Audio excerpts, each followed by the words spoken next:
सुनीलम, मैं आपके पास आ जाऊं, चूंकि मामला मध्य प्रदेश का है, मध्य प्रदेश से शुरुआत होती है इसकी। एक बहुत ये चीज जो है वो लगातार 2019 में काफी चर्चित रही थी। उम्र का जो ये मामला था, जिसमें 20 सांसदों को टिकट जो है वो नहीं दिया था पार्टी ने, इस बात पर। और पार्टी इस बात को लेकर अपनी पीठ भी थपथपाती है कि हमने एक उम्र की सीमा तय कर ली है, परिवारवाद को लेकर एक नियम तय कर लिया, लेकिन इन दोनों ही नियमों की अनदेखी मध्य प्रदेश के इस विधानसभा चुनाव में होती हुई दिख रही है। क्या वजह देख रहे हैं आप इसकी?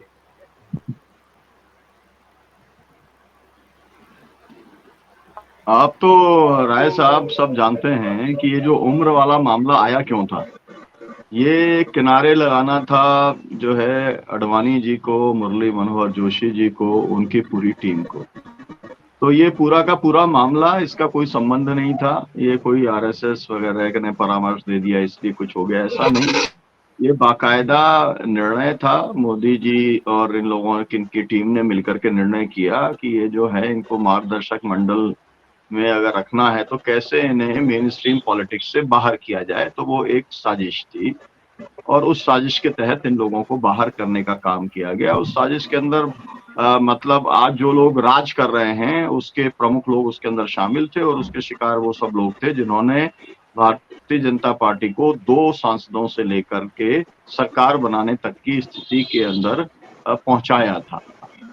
मध्य प्रदेश के अंदर तो देखिए बिल्कुल क्या है कि एक डेस्परेट हो गए हैं। डेस्परेशन की स्थिति है, निराशा की स्थिति है, फ्रस्ट्रेशन की स्थिति है और इसलिए जितने लोगों को दे सकते हैं उतने लोगों को जो है वो देने का काम कर रहे हैं। तो मतलब उन्हें लगता है कि भाई जितना हैवी वेट उतारेंगे, जितना पुराना उतारेंगे, उतना ज्यादा हम कुछ जो है नतीजा निकाल पाएंगे। नए लोगों पे या तो कई जो वो तमाम सारे विधायकों के ऊपर ही उन्होंने अपना भारतीय जनता पार्टी ने भरोसा करने का काम नहीं किया है। कांग्रेस के अंदर भी मैं देखता हूँ कि कांग्रेस के अंदर तो बहुत जबरदस्त स्थिति है। आपने आज के अगर अखबार में आपको ये बताऊं तो इसमें देखिए आप, है ना, शीर्षासन लोग कर रहे हैं। लोग जो है कमलनाथ के घर के बाहर जो है वो पुतले जलाने का काम कर रहे हैं, शरीर जो है आत्मदाह करने का काम कर रहे हैं। मतलब वो सब कुछ काम दोनों पार्टियों के अंदर जोरदार तरीके से चल रहा है। उसका कारण ये है असल में कि परिवारवाद पूरी तरीके से हावी है। मतलब एक समय था या आज भी मैं कहूँ कि जब भी भाषण देते हैं अपना मोदी जी, तो वो 2-3 खास मुद्दे उठाते हैं। एक मुद्दा है भ्रष्टाचार का। तो मध्य प्रदेश के अंदर 245 भ्रष्टाचार की तो लिस्ट जो है वो कांग्रेस पार्टी ने जारी की है। अब उसके अंदर एक भी भ्रष्टाचार के मामले को भाजपा चुनौती देने की स्थिति के अंदर नहीं है। नहीं तो कोर्ट में चले जाते हैं। अरे भाई कोर्ट के तो ऐसा है, हाई कोर्ट और सुप्रीम कोर्ट तो बिल्कुल निर्देश देके सब कुछ रोक देते हैं। तो भाई रोक देते हैं इसको, है ना, कि भाई ये जो है लिस्ट जो 245 की जारी की गई है, ये जो है इसको आगे नहीं चलाया जा सकता। लेकिन भारतीय जनता पार्टी तो गई नहीं। तो वो सब जो है घोटाले जो है, जो भ्रष्टाचार है, वो तो चिपका हुआ है। ये एक बात है। दूसरी बात करते हैं, ये जो है वो परिवारवाद की बात करते हैं। तो आप ये सोचिए कि मतलब कम से कम 25-30 ऐसे है, बाकायदा सबके फोटो छपे हैं दोनों पार्टियों के अंदर, जिनके नेता स्थापित नेता हैं और उन्होंने अपने बच्चों को टिकट दिलाने का काम किया है। इसके बाद भी नाराज हैं। कैलाश विजयवर्गीय के बेटे को नहीं मिला तो भी वो नाराज हैं। तमाम सारे मतलब भाई अब सब पार्टियों में ऐसा लगता है कि परिवारवाद का ऐसा बोलबाला हो गया कि लगता है कि भाई बाप को भी मिले, बेटे को भी मिले, पूरे परिवार को मिलना चाहिए। तो परिवारवाद वाला मुद्दा तो यहाँ पर खत्म हो गया इस मध्य प्रदेश में, क्योंकि यहाँ पर जो है भारतीय जनता पार्टी के जितने शीर्षस्थ नेता हैं, सबकी औलादें, सबके लड़के बच्चे, मैं तो देख के आश्चर्यचकित रह जाता हूँ। ऐसा मैंने तो जिंदगी में कभी देखा नहीं कि मतलब इनके जो लड़के हैं, चाहे वो नरेंद्र सिंह तोमर का लड़का हो, चाहे वो नरोत्तम जी का लड़का हो, चाहे वो मतलब जो भी कैलाश विजयवर्गीय का लड़का, इनके जब जन्मदिन होते हैं ना, तो पूरे शहर के अंदर कम से कम 500 और 1000 होर्डिंग लगते हैं और पूरी की पूरी पार्टी जो है उनको बधाई देने का काम करती है। मतलब एक नई नई किस्म की पॉलिटिक्स है। तो उसके अंदर ये जो पार्टी विद डिफरेंस जो कहती थी भारतीय जनता पार्टी, तो कोई डिफरेंस हमारे को तो समझ में आता नहीं है। हमको तो वही परिवारवाद समझ में आता है। भ्रष्टाचार का तो पूरा डूबी हुई है भारतीय जनता पार्टी ने, तो अकेले व्यापम से ही इतने ऐसा रिकॉर्ड बना दिया, 7 गवाहों की जिसमें संदिग्ध मौत हो जाए और ऐसे मामले में कुछ भी ना हो, जिसमें कि पूरी की पूरी पीढ़ी का जो है ना, युवा पीढ़ी का पूरा भविष्य इन्होंने बर्बाद करने का काम कर दिया। तो ना तो परिवारवाद का मुद्दा चल रहा है, ना भ्रष्टाचार का मुद्दा पूरे तरीके से चल रहा है। और जो है ये बात एक ज़रूर है कि यहाँ पर एक जनरल एक फीलिंग है। वो फीलिंग ये है कि यहाँ पर हवा चल रही है। हवा मतलब चल रही है कांग्रेस पार्टी की, यहाँ हवा चल रही है। अब वो कितनी हवा है, नहीं है, ये कहना बड़ा मुश्किल है। मैं ये बात इसलिए रिपीट कर रहा हूँ क्योंकि जो भी आपके दर्शक हैं, उनको ये बात समझ लेना चाहिए कि जब नतीजा आएगा, तो नतीजे के अंदर आप ये मान लीजिए कि ये जब जिसे कहते हैं रेस जब शुरू होती है तो दोनों 40-40% पे रहते हैं। अब रेस के अंदर मान लीजिए कांग्रेस सरकार बनाती है तो वो 41 पे सरकार बना लेगी, 41% पे। और अगर भाजपा बनाती है तो वो 41 पे बना लेगी, तो दूसरा कहाँ रहेगा? दूसरा 39 पे आ जाएगा, बहुत होगा तो 38% के ऊपर आ जाएगा। तो यहाँ पर जो है सीट टू सीट, बिल्कुल यहाँ पर आप समझिए नेक टू नेक फाइट जिसे कहते हैं। अब इसमें सबसे बड़ा काम एक ये हो गया, कई गड़बड़ के काम हो गए यहाँ।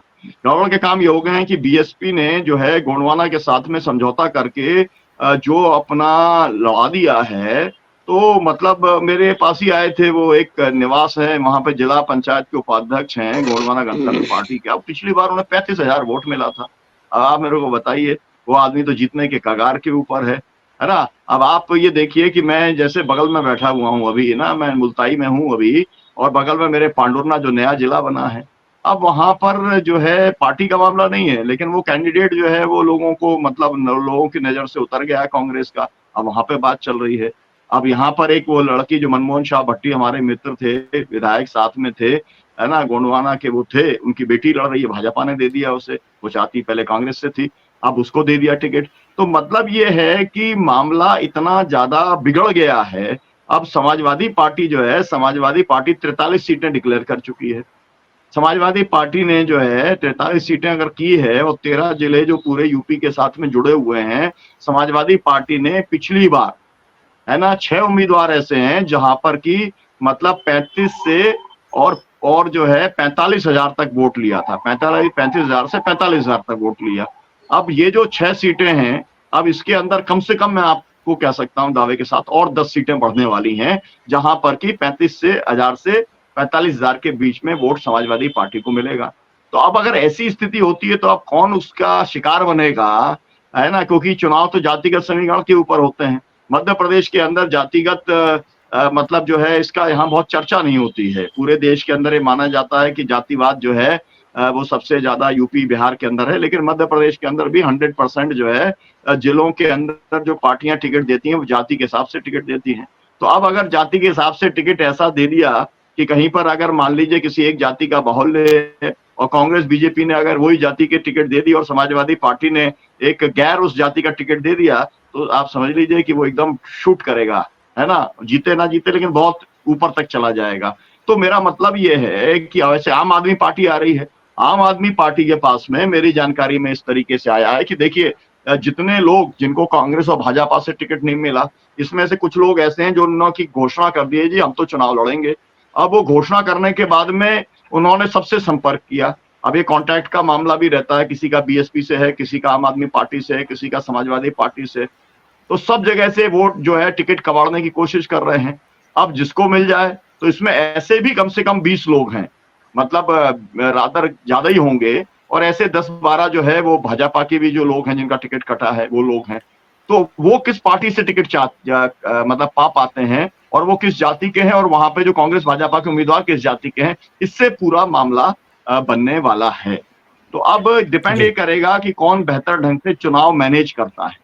दोनों लोगों जी, ने, दोनों पार्टियों ने, कांग्रेस भाजपा ने गारंटी के माध्यम से चुनाव को जीतने की कोशिश की है। कर्नाटक का फॉर्मूला जो है कांग्रेस पार्टी ने यहाँ लगाया, उनका सक्सेसफुल फॉर्मूला था गारंटी से, वो कर्नाटक में उन्होंने सरकार बना ली थी, वो फॉर्मूला लगाया। हिमाचल के अंदर ओल्ड एज पेंशन से वो सरकार बना ली थी, वो फॉर्मूला उन्होंने यहाँ पे लगाने का काम किया। लेकिन जो है शिवराज सिंह चौहान ने उसमें से बहुत सारे गारंटी लागू कर दी, तो उन्होंने उसको पंचर कर दिया। तो गारंटी जी, वाला जो है वो एक बहुत अहम मसला, जिसे कहते हैं आप लाभार्थी समूह जो है वो बिल्कुल एकदम दोनों की तरफ से उतरा हुआ रहेगा। तो अब इसीलिए मैं कहना चाहता हूँ कि बहुत नेक टू नेक मामला है, भले ही हवा कांग्रेस की सभी लोग कह रहे हों, मैं भी कह रहा हूँ कि भाई जो है भाजपा के पक्ष में एंटी इनकम्बेंसी का मामला। और शिवराज सिंह भाई आप जो आपका बॉस है, टॉप बॉस है, जो इतने समय तक चीफ मिनिस्टर रहा, आपको उसके ऊपर भरोसा जी, नहीं है, आप उसी को हटा रहे हो। वही कह रहा है कि भाई मैं लौटूंगा तो मेरे को पहचानोगे, नहीं पहचानोगे तो उसकी इतनी दुर्गति की, ऐसी तो कभी दुर्गति कभी हमने किसी नेता की होती देखी नहीं अडवाणी जी के अलावा। तो शिवराज सिंह जी को अडवाणी जी के रास्ते के ऊपर पहुंचा दिया, ये दुखद है, क्योंकि उन्होंने बहुत मेहनत की और तमाम सारी मतलब घोषणाओं में भी मेहनत की और फील्ड के अंदर भी की, ये मैं जरूर कहना चाहता हूँ। तो उनकी तो बड़ी भारी दुर्गति की था, पार्टी के पास में कोई सीएम का फेस नहीं है। इस मामले में जो है वो कांग्रेस आगे है, उनका पक्का है कि भाई कमलनाथ ही रहेंगे, भले ही कमलनाथ को कोई माने ना माने, लेकिन कमलनाथ ही उनके सीएम के फेस हैं। तो दोनों के पास में कुछ प्लस है, कुछ माइनस है। तो इस तरीके से राय साहब चल रहा है मामला।